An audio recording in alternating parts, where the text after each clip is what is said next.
is face reality.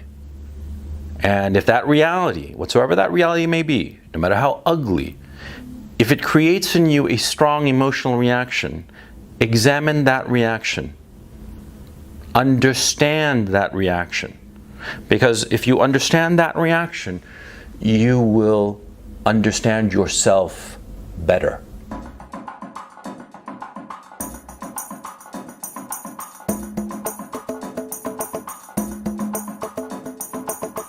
I didn't intend to do a video today, but something happened. And so it made me think, and I realized that I had something to say about what happened. Here's what happened. I did a video for my Patreon, or let me rephrase that. I posted today a video on my Patreon called Getting a Girl to Squirt. And it's about that. It's about how to, make a girl come so hard that she squirts, right? And there's actually a serious point to this. It's not just, I'm not being a fucking teenager here, for crying out loud. There is a very serious point to this particular issue, okay? But you know me, sometimes I like to fool around with my thumbnails and my titles, right? And so I thought it'd be funny, and that's the title I gave the post, and I put it up on Patreon. And as per usual, I shilled for my Patreon. Yeah, because if I don't shill for it, who will, right? Right, so I shilled for it, and I got a shitload of grief for this. Oh yeah. Yeah, what happened was that people weren't objecting to the fact that I was shilling for Patreon, because I do that periodically. What they were objecting to was me discussing something sexual, right? And it was really weird because a lot of people were offended by the notion of squirting. Oh yeah, I posted this in my community page, right? And a lot of comments were from people who were outraged that I would talk about this subject. They started thinking that I was something I'm not. There were actually people who unsubscribed. Actually, a lot of people unsubscribed. Like 10 or 20 people, right? And I was kind of shocked. And it got me thinking, and it got me wondering why. What were they objecting to? And that's when I started realizing what was going on. You see, these people aren't facing reality. Yeah. See, in my video about squirting, right, what I'm talking about, the serious topic, is of course that, between a man and a woman, the whole pair bonding thing, is sexual enjoyment plays a pivotal role insofar as a woman's bonding to a man. That's the point of the video, right? But see, it's a little bit grim and a little bit gross and grotesque, this whole notion of what our bodies do, right? And these people who were shitting on me and unsubscribing to my channel, they weren't willing to face the reality of being a human being. Yeah, that's how I looked at it. And because you see, being a human being is grotesque. Being a human being is ugly. We human beings are an ugly species, not uniquely ourselves ugly, but rather just being alive is an ugly business, okay? There are moments of great beauty, when you see like little puppies playing, right? They're beautiful, the little puppies, and they're playing and they're rolling around, and then they shit and pee all over the goddamn place, right? And of course, then it's not so cute. Then when you're cleaning up the shit and piss of the little puppies, it's like, goddamn, that's gross, right? That's disgusting. Well, that's life. All of life is like that. There are moments and topics that are sublime and transcendent, and there are other topics that are grotesque and ugly and absurd and just vulgar, inherently vulgar. But we have to face them, every single one of them. Yeah, I remember this great interview with Werner Herzog, the German film director, right? Werner Herzog, he's a brilliant mind, and he was talking about the things that he watched on TV, and he said that he watched WrestleMania, and everybody laughed, right? It was at a public forum. He was giving like a live interview in front of a few hundred people, maybe a few thousand people, who knows? Anyway, he said that he watched WrestleMania, and everybody laughed, but then he said, no. See, you have to look at what everybody else is looking at. You have to look and not flinch. You have to look and not look away. because you have to understand what is attractive to everybody else, right?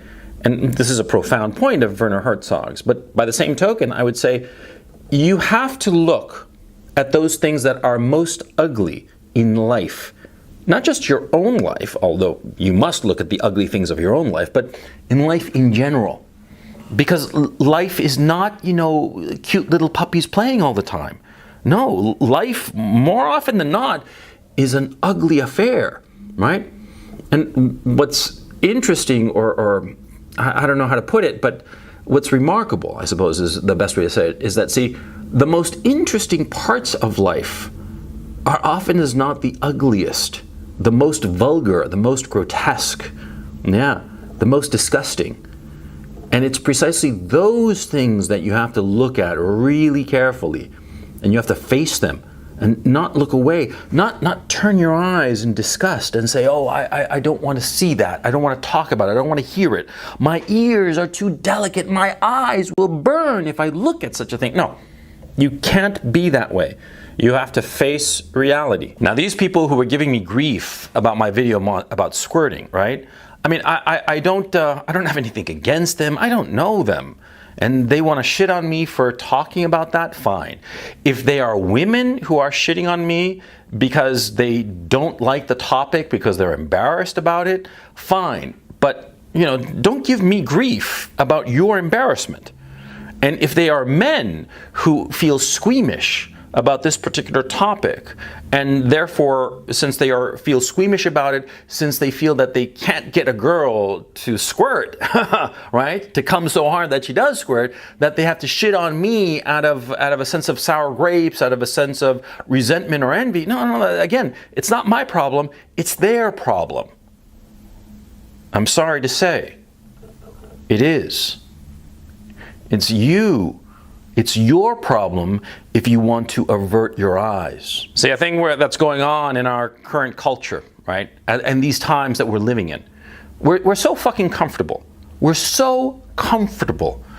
And everybody, just does everything in their power to make our lives comfortable, soothing, easy. Everything is easy, comfortable, appropriate, right? And so we become accustomed to a life that, that's frictionless. But see, life isn't like that.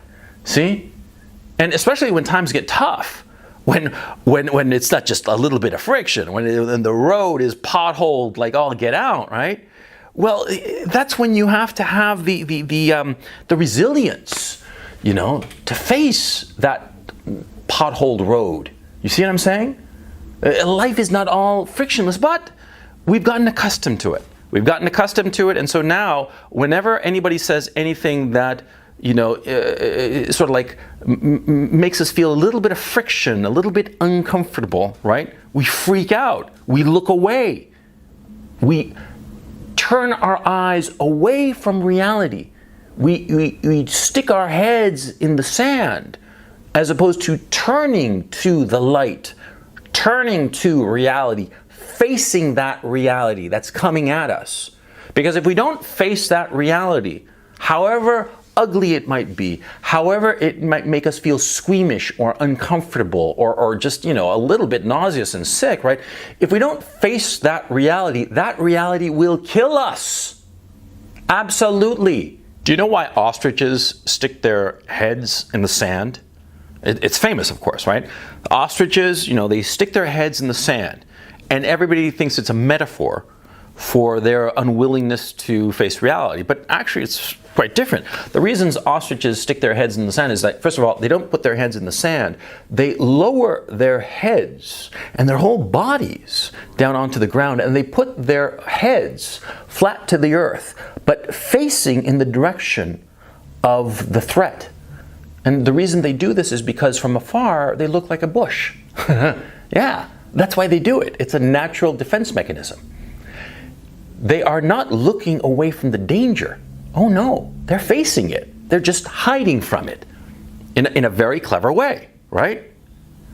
But it's people who stick their heads in the sand. People. Us. Don't be like that. Something makes you feel squeamish, makes you feel disgusted perhaps, makes you go like, ew, that's sick, that's gross, that's icky, right? Well, then you should ask yourself, why are you reacting that way? I've said so before, you know. The difference between men and every other creature on this earth is that we can control our emotions, right? Yeah. But I've also said that a lot of times when we feel a knee-jerk reaction, a knee-jerk emotional reaction, we should stop and examine that reaction. Why are we uncomfortable? Why are we made, to feel a negative way when in the presence of something? Like in the case of my Patreon video about getting girls to squirt, right? If it makes you feel uncomfortable, don't shit on me. Ask yourself why this makes you uncomfortable. Does it make you uncomfortable because you find that the physical reality of women is far from your idealization? Is that the reason? Or perhaps it is that you cannot or have never been able to get a girl to squirt, and therefore you feel like a loser. You feel resentful to anybody who claims that they can or that they have. And you want to reject that person because it's not really them, it's really your own failure. Is that it? That's a second possibility. And you see my point, there are myriad possibilities in this particular issue, but the point of this video is not to talk about the video about squirting. The point of this video is to make you aware that whenever you have a strong emotional reaction to something, recognize that that reality that touched you, that elicited this strong emotional reaction, well, there's something in you that you have to examine, and you have to learn to control it. Yeah? Yeah. Because if you have an emotional reaction to some outside stimuli, right? That strong emotional reaction could potentially do something very dangerous, which is dictate your actions. As I said, you should never do. You should never allow your emotions to dictate your actions. That's the difference between a man and everybody else on this earth, right? Yeah. So if you do have a strong emotional reaction to some external stimuli, you have to ask yourself why. You have to stop and not react to that stimuli, but rather look into your heart and ask yourself why this bothers you. It could be a very simple reason. It could be like in the squirting thing, it could be that you're just simply squeamish. And you're just squeamish and it makes you feel like icky. Good enough. But it could unlock something deeper within you. And again, I'm not talking about this particular issue on the squirting video, I'm talking about anything, right? I remember one time something happened to me. I was in my studio in London. I was lying on a sofa. I had a cup of coffee on my chest and I was reading a book, right? And somebody rang the doorbell. Now this doorbell was very annoying. It was like this loud buzzing noise and it was very abrupt. It wasn't like a gentle little, no, it was like, bah, like that, right? And it made me jump, but more than that, it made me jump and it made me angry, very angry. I spilled some coffee because I jumped. And, I wasn't happy about that, but the coffee was semi-cold, so it wasn't the big deal. I'd stained my clothes, but, it's just clothes, it's no big deal. But I was very upset. I was extremely upset. And it wasn't because of the spilled coffee. And I had to ask myself why. And I went to the little intercom, and somebody was delivering something. It was no big deal, right? But what happened after is that after I dealt with the delivery, and I was thinking about my reaction, I realized that it came from a deep fear, or let me phrase that. Well, I've told you guys before that when I was growing up, my old man bullied the shit out of me, right? And my old man, he was a bastard. I mean, I really do hope he burns in hell, right? And what happened was that he would be very abrupt. He'd sort of like burst in, slam the door, and start yelling, right? And it made me jump, right? And here I was, this was a year or two ago, so I was, I guess, 49 years old? I'm 49 years old. The buzzer rings abruptly. It makes me jump, but it makes me afraid. And it was so weird because it was as a 49-year-old man that I understood where my anxiety and anger came from the mere buzzing of a doorbell. You see what I mean? How my emotional outburst, my emotional, it had a source. It had nothing to do with the doorbell. It had everything to do with my past history. And you see what I'm saying? What I'm saying is, face reality. And if that reality, whatsoever that reality may be, no matter how ugly, if it creates in you a strong emotional reaction, examine that reaction. Understand that reaction. Because if you understand that reaction, you will understand yourself better.